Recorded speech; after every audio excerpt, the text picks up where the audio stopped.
What does sunsets, myrrh, and fire have in common? It's the solar plexus, baby. So you've been to a few or maybe many yoga classes and you are hooked. Somehow you feel better, kinder, more connected to yourself and those around you. Your friends view you as a hippie now, and your parents, well, they think it's a phase. Regardless, when you are on your mat, you are home. Yoga teachers and students, come learn how yoga can help you navigate the daily grind, breakups, your anxiety from a place of clarity and compassion. Welcome to the Modern Yogi Podcast, hosted by me, Laura Siljander. Misfits, earthlings, yogis, take a deep breath, check in to see how you're doing, body, mind, and soul, because you have arrived.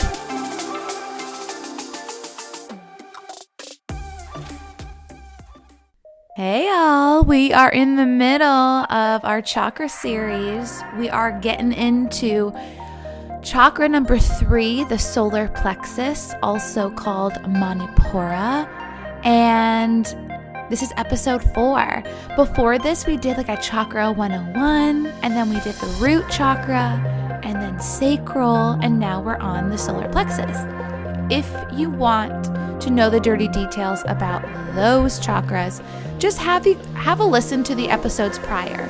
I'll link to them in the show notes. And just so you remember, I have a yoga practice, so more of a physical practice, and a meditation class on each chakra. I started making them for my students during COVID, and now you can use it too. Why not? So feel free to use that as a resource. Obviously, there's yoga and meditation for the solar plexus, so you can roll out your yoga mat at home and go for it. You're going to find that you really vibe out with certain chakras, and this is one that I really, really vibe out with and like. So I can't wait to share with you. So the location of the solar plexus is right above your belly button, but slightly below your ribs, your bottom ribs, around your pancreas area. So if you're into anatomy, T5 to T9 is the name of the game here. The element associated with the solar plexus, or chakra number 3, is fire. Fire. The name of the game for the solar plexus is transformation. Transformation. Now, if element associated with the solar plexus is fire, if you think about fire transforms matter into heat and light. So fire transforms your wood that you're burning, or I make fire with newspaper, transforms that into heat that can warm yourself or your other beings. You can warm up your s'mores. It can warm up your environment. And it's a natural part of nature. And it turns into light. So it can light the way in the dark when you cannot see. However, too much fire causes way too much chaos and wreaks havoc on parts of the world. Too little fire doesn't really do much. Doesn't heat or light the way if it's not much of a fire. So balancing this fire element, balancing that transformation and what it takes to transform is going to be a huge balancing act with the solar plexus. So the rundown is authenticity, courage, and personal power is part of the major players in the solar plexus. Authenticity, courage, personal power, personal will. Again, transformation. As we mature, we start to figure out which impulses to act on and which impulses we don't. This starts to brew feelings of personal choice and autonomy. The developmental stages for the solar plexus happen a lot around the toddler to 4 years old stage. In this stage, this is when you're really starting to establish personal choice, learning the word no, learning to be separate from your family system or guardian. So it makes sense that realizing you're separate than your family entity allows you to go, I'm my own person. I have my own choices that I can make. That brews some courage. That brews living in your truth, personal will. When imbalanced, can be an excitement for our lives. When we step into our personal power and choice, this renders hope that we can make our dreams and goals happen. We're okay with taking some calculated risks and trying new things because we're not hindered by self-doubt or self-limiting beliefs. Huge, huge, huge, huge. Part of being a human is taking some calculated risks. If you're too bogged down in your inner dialogue saying that you can't do it, then you're not going to do it. But then if you're making really risky decisions, that's also a problem. So again, balancing the element of fire of transformation. Some physical manifestations that can alert that you have an unbalanced solar plexus can be disordered eating. So that's a term used for binging and purging, maybe overeating or undereating, things of that nature. So just disordered eating, ulcers, and an upset tummy. Now, I know we've all eaten things or drank something. We're like, oh, my tummy hurts. I didn't vibe well. But this is a little bit more of a chronic thing. Some addictions that can also be some red flags for the solar plexus are the addictions are to uppers. So things like cocaine, amphetamine, and an overuse of caffeine. No one needs to be drinking a Monster at 6 o'clock at night. Unless you're a nurse and you're doing the night shift, maybe. But most of us are not doing the night shift, so an overuse of caffeine. So uppers. Those are some red flags that you're like, hey, solar plexus may need some work here. So you all know now that you've been listening that there is an opposing feeling to each energy center. We call that the demon. Again, I didn't make it up. The demon feeling here is shame. Shame. So that sinking sensation in your belly. So if you think about if you're trying to brew up the courage to ask for a raise, if you're trying to get a new job, or you want to move, or you want to come out to your family, I would know. When you're met with shame, it can stop the flow of energy. It can stop that transformation. It can stop that courage. It opposes transformation when met with shame. It's like if you're trying to start a fire in your fire pit and you're ready to burn your fire, you're trying to get it started. Shame is like adding snow or water to your fire pit. Your fire's not going to start. Nothing's going to happen. That includes your transformation. Your wood isn't going to be transformed to something warm and bright. Just like your goals can become, or the thing that you're trying to achieve can become cold and stagnant.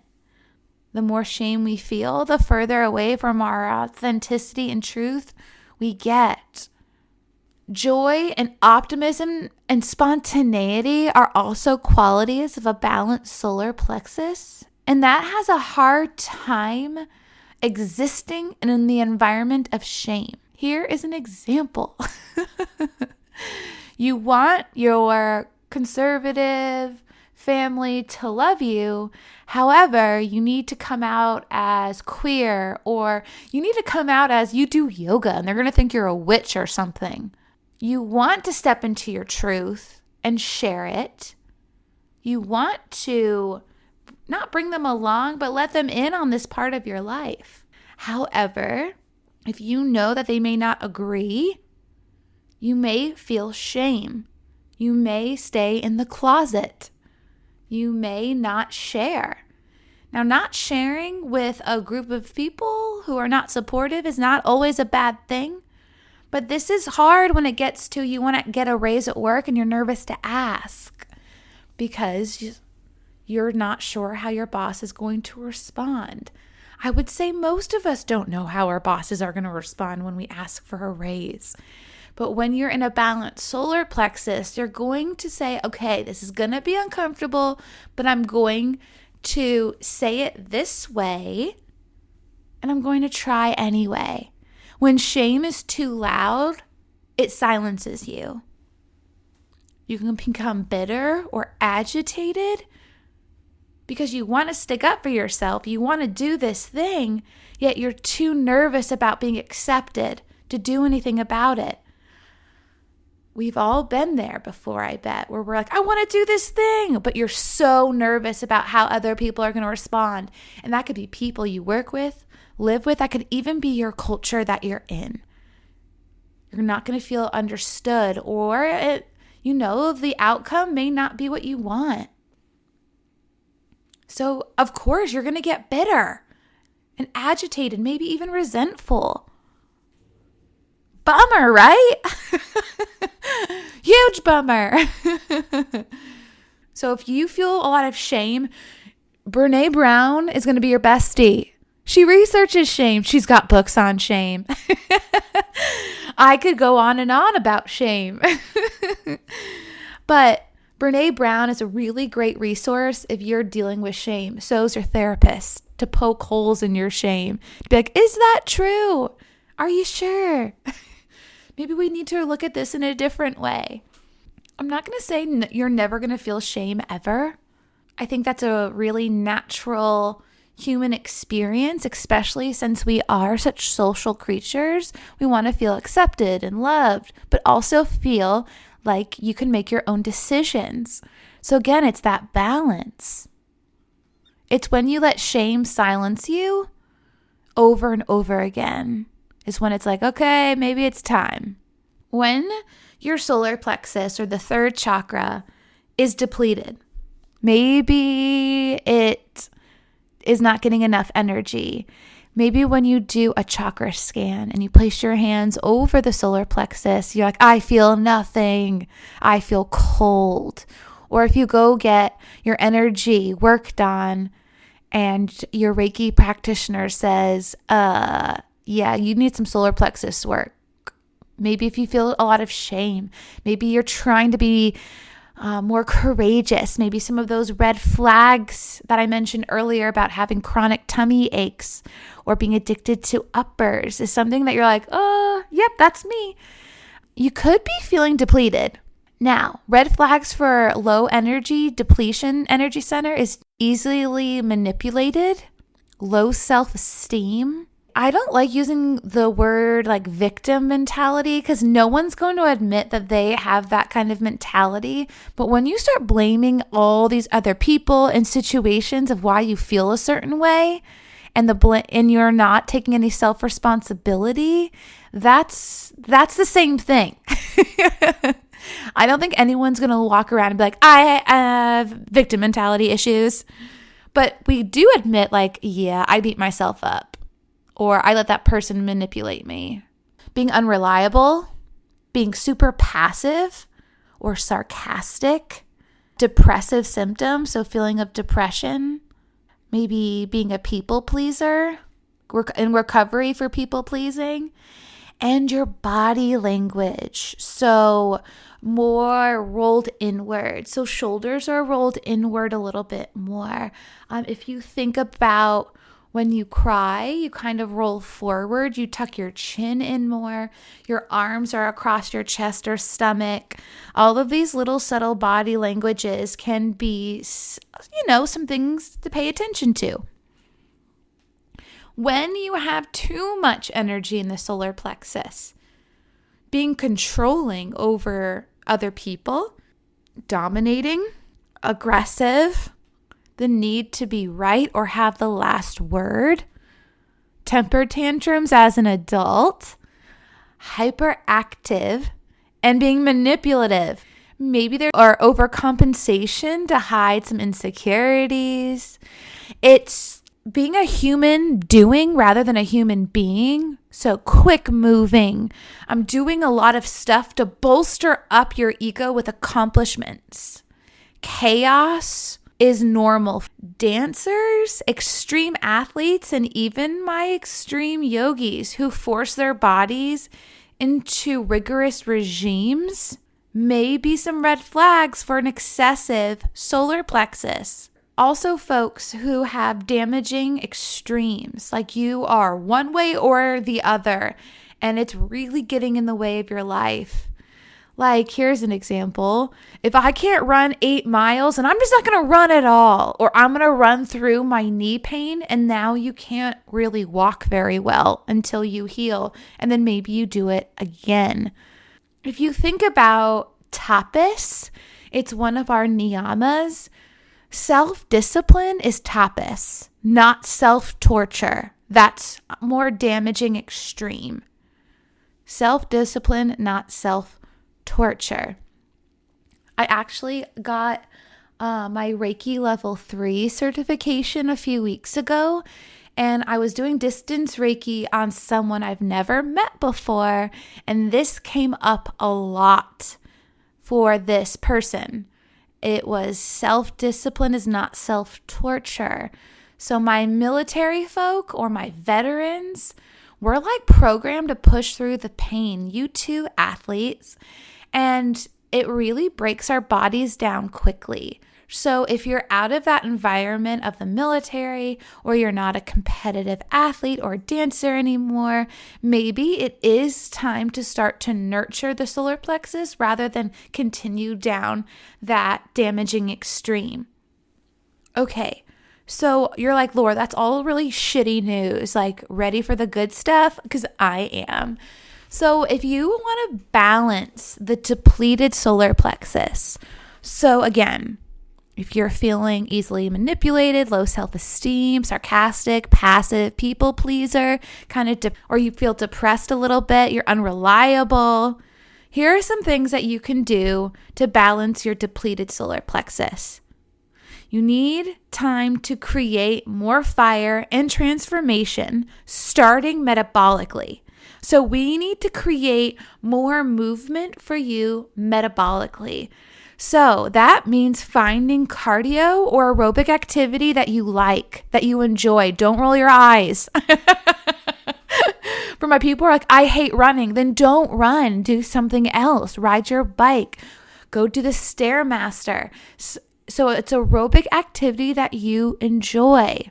150 minutes per week is what's recommended for most adults, but get your heart pumping and create some sweat on a regular basis. Fire yourself up.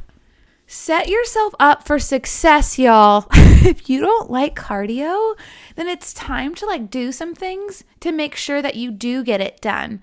Like if you're going to go do an indoor cycling class, maybe tell a friend, I'll see you there on Monday. And then that way they can hold you accountable. Lay out your clothing the night before or set yourself up for success to do it. It's time to start changing your behaviors.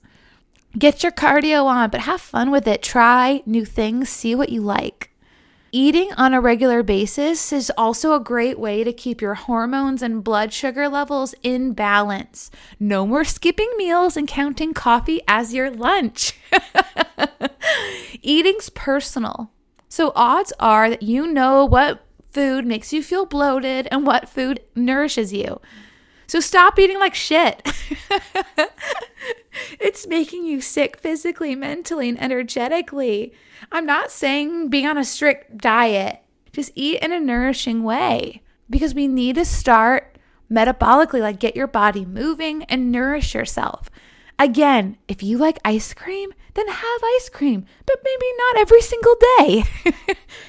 So I'm saying this in a way that's laughy, because I don't want to meet you with shame here if you know that this is an issue for you. There was this movie I saw, I think it's called Brittany Runs a Marathon. I think it's on Netflix. But it's about this chick who parties, eats like crap, and she starts running. And of course she's met with shame because people are like, you're not a runner, you're not a runner. And she just kept at it. And as I was watching it, I was like, that's solar plexus. She's courageous. And of course, the hero's journey, you get knocked down and then you have to prove yourself again. That happens. But just if you need to feel inspired and laugh a little bit, watch the show. Caution, there is some drug use in the movie. Here's some more things that you can do. Probiotics or probiotic drinks like kombucha. So if you don't like kombucha, then maybe consider some probiotics. Kapalabhati, breath of fire. If you don't know what that is, do a quick Google search. I do it in my solar plexus yoga class. So breath of fire. It's not an easy breath. So just give it a try. It may take a few times for you to kind of get into the rhythm, but it will rev up your solar plexus. Doing core work, heart openers, and also cat-cow. Also, you'll find that in the yoga practice that I filmed on YouTube. This is for depleted and excessive energy, but noticing the story that you're telling yourself. So becoming more in tune with your internal dialogue, and is what you're telling yourself true? So this is a lot of ego work. Life feels a little bit aimless in some ways, like a little bit untethered. And so usually that is because motivation is lacking. There's not really a plan. So making some goals for yourself. I like making 3 goals because I feel like 3 goals is manageable on areas in your life that you want to improve. This could range from like things that you want to accomplish via financially, relationally, how you are in relation with yourself. This can be really open, but even having some goals in these areas can stimulate the solar plexus. Here's the thing. Most people don't accomplish their goals because they don't know their why. They're just like, oh, I need to make these goals, but I don't really have a why. I feel like why is gasoline to your fire. It's gasoline to your transformation. It's like the flint and mag to your fire if you don't like gasoline.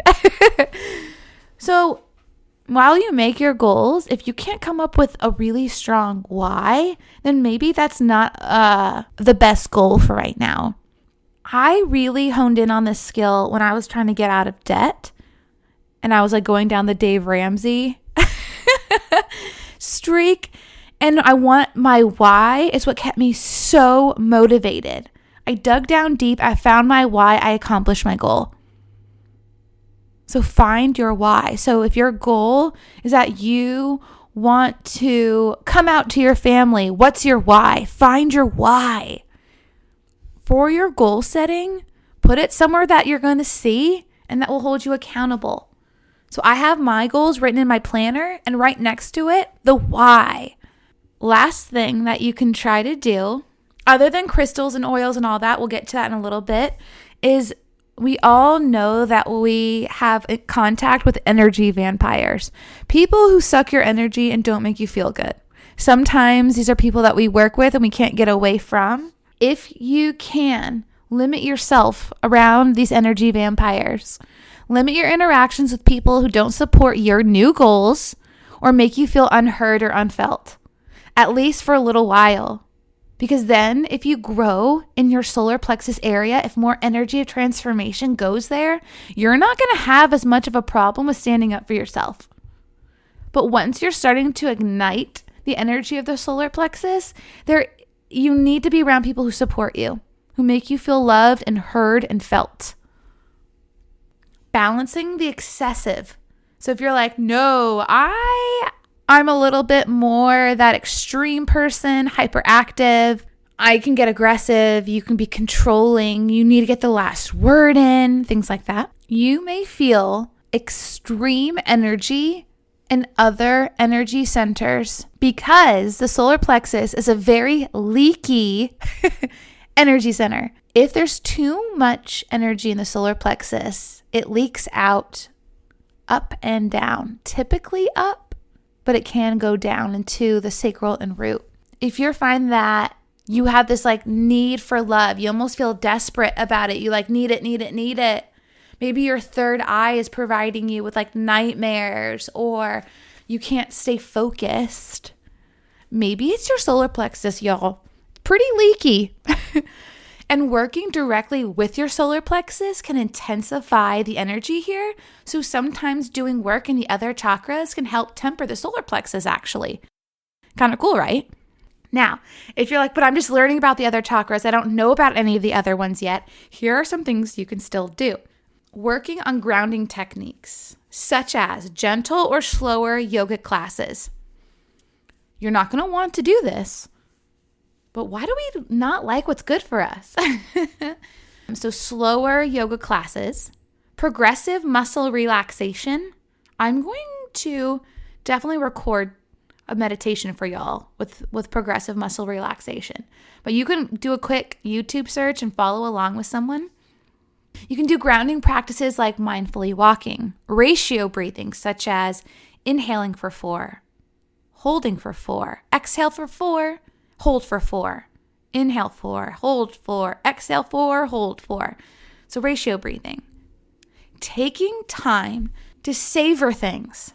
Like if you smell something good, stop. Take a deep breath and smell it. Savor it. Taking time to savor taste, eating. Instead of housing your food, take your time to taste it. Go see a sunset. Savor nature. Your homework is to go see a sunset and savor it. If you're more of a morning person, then sunrise. Prescribing downtime without goals. That's a hard one, I know. But keep in mind that if you do this for yourself, you actually will be more productive. And there's another technique that you can use as a meditation. And it's something that we use in therapy, and that's 5, 4, 3, 2, 1.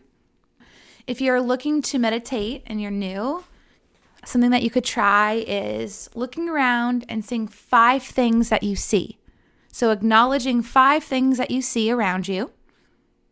Acknowledge 4 things that you can touch around you. So if you're sitting down, you can feel your chair, maybe your pants, your hair, and then a 4th item. 3 things that you can hear. So labeling 3 things you hear. Acknowledging 2 things that you can smell. Acknowledge 1 thing that you can taste. That's simply swallowing or running your tongue across your teeth and swallowing. And I say this for most of the chakras, but seeing a counselor or therapist or a mental health coach is something that's really recommended. If you can dive into some ego work, see what you're running from, work out some of the angst or anger that you're experiencing, this is going to be really helpful to do with a pro. So that is all stuff if you have way too much energy in the solar plexus. Some oils that you can incorporate in your life are jasmine, lemon, and myrrh. If you are into chanting or mantra, you can chant Ram, R-A-M. An affirmation that you can try, if you like to do affirmations, is to repeat things like I am strong, I am resilient, I am proud of who I am. I am strong, I am resilient, and I am proud of who I am. The color is yellow. And some asanas or some postures you want to incorporate are Warrior 1, Warrior 2, Reverse Warrior, some sun salutations, and this is for my depleted people.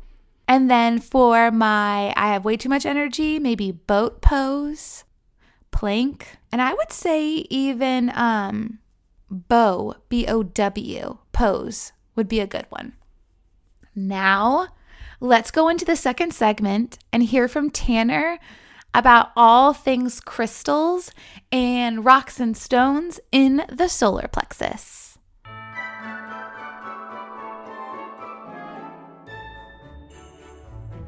So my favorites for the solar plexus would be citrine, pyrite, and bumblebee jasper. Citrine, pyrite, and bumblebee jasper. Yes. Okay, got it.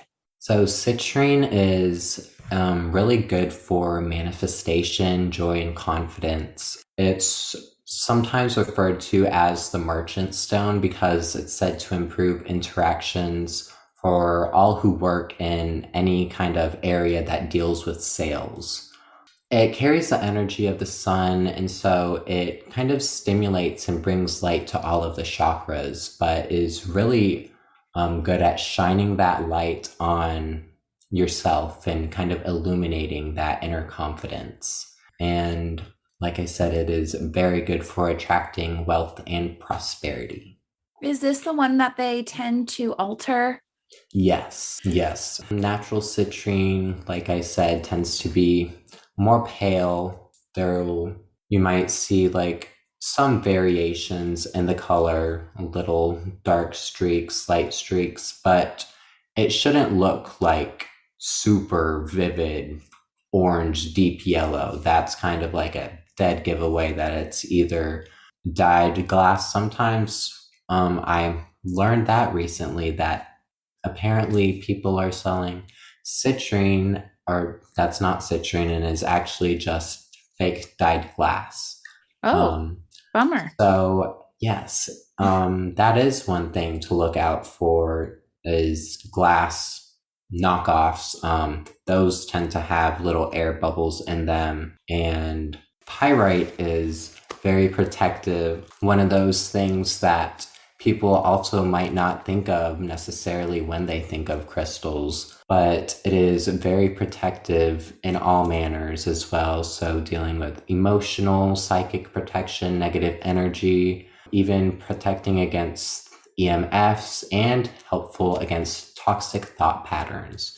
Oh, So, that is really good if you're kind of working with anyone that is dealing with those, going through these toxic patterns or cycles and kind of breaking away from that.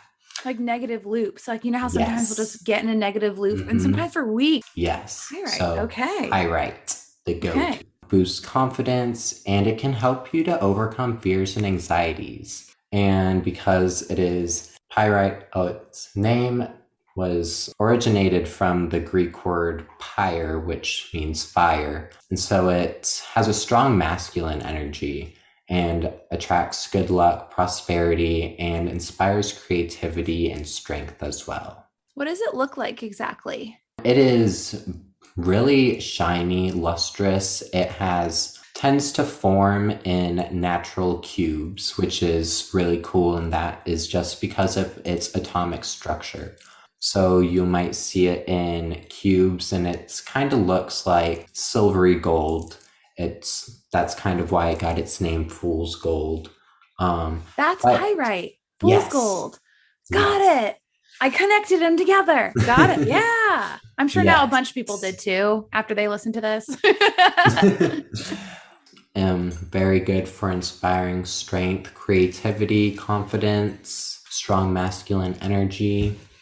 And then it can either be in the natural cubes. Sometimes they might be little. I've seen some like 2, 3 inches big that are really cool. And then sometimes they just form in little clusters. So it's kind of a ranging scale. I think that they can also have a really cool sand dollar formation.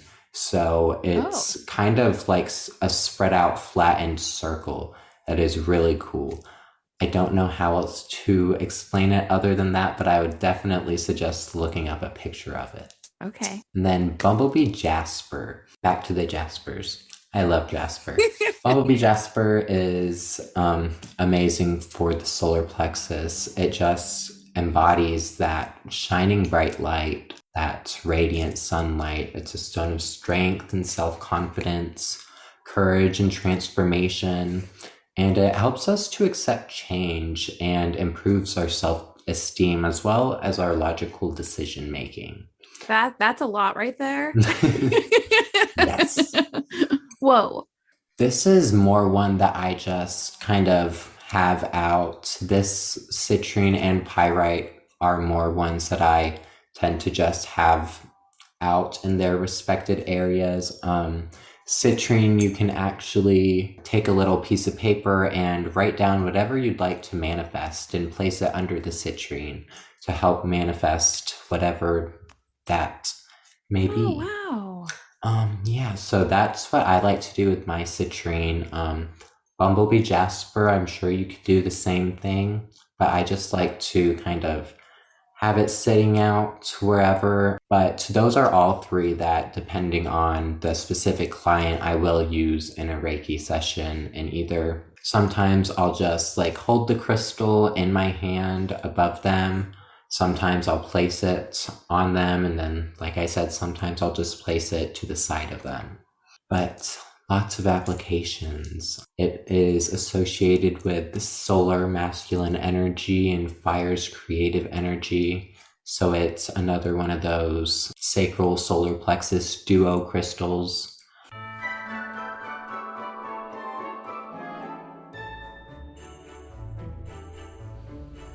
Thank you so much, Tanner, for sharing your knowledge on crystals and stones. We're so grateful. I'm so grateful that you did that for us. All right, y'all, add ginger to your tea, add turmeric to your food. Maybe keep in mind some of the red flags for a deficient or excessive solar plexus. Step into your truth, transformation, fire, solar. Y'all got it now. I hope you have a great week, and next time we will talk about Anahata, the heart chakra. Bye! Meow! Namaste! Pura Vida.